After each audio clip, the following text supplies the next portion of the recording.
দুইটা দেখলাম, একটা হচ্ছে লিথিয়াম আর একটা কি বোরন। এই দুইটা জিনিস দুজনে জানলো, না জানলো সমস্যা নাই। তবে আর বাদ বাকি যা আছে প্রত্যেকটার কি শিখতে হবে? দুজনে জানতে হবে। সৌমিক, দুজনে জানতে হবে। এখন প্রশ্ন হতে পারে, স্যার আমি দুজনে কেন শিখব? একটা জিনিস যদি কাজে নাই লাগে তো শিখার কোনো মানে হয় না। মানে হয়? তাহলে আমি জুজুরি জিনিসটা কেন শিখবো? আমরা জুজুরি শিখবো হচ্ছে যৌগ তৈরি করার জন্য। জুজুরির কাজ কি? সম্পর্ক তৈরি করা।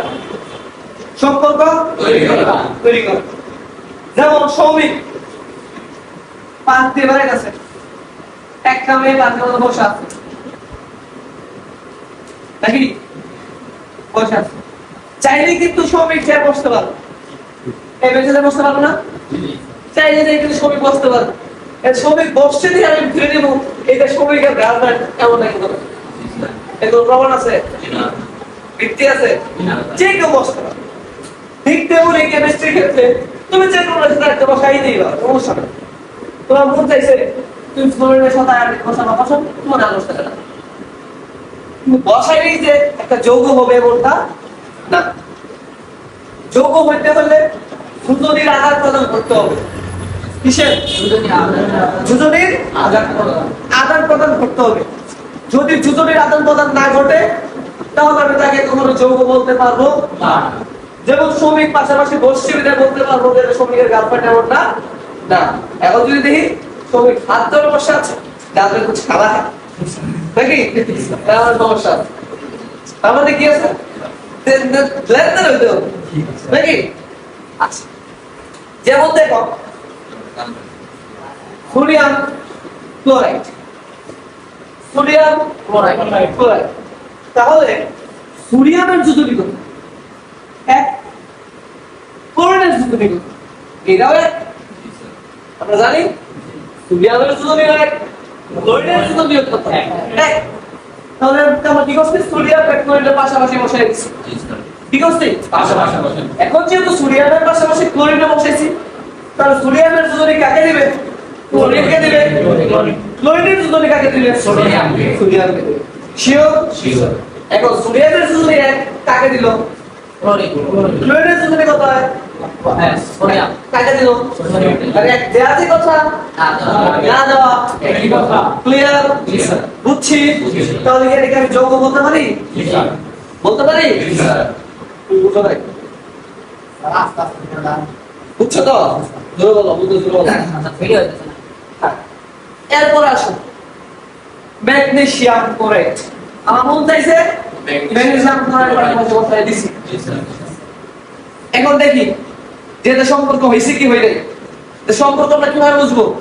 এদের যুজনির আদান প্রদান করছে কিনা। এদের যুজনির আদান প্রদান করছে। তাহলে ম্যাগনেসিয়ামের যুজনি কত হলো? 2।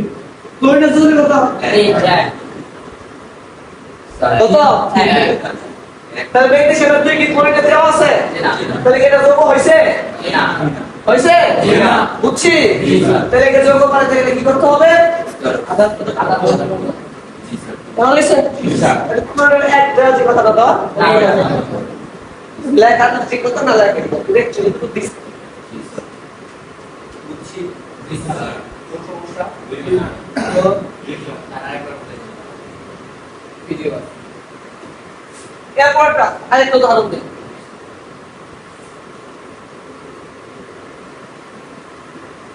Ammonium hydroxide, ammonium hydroxide.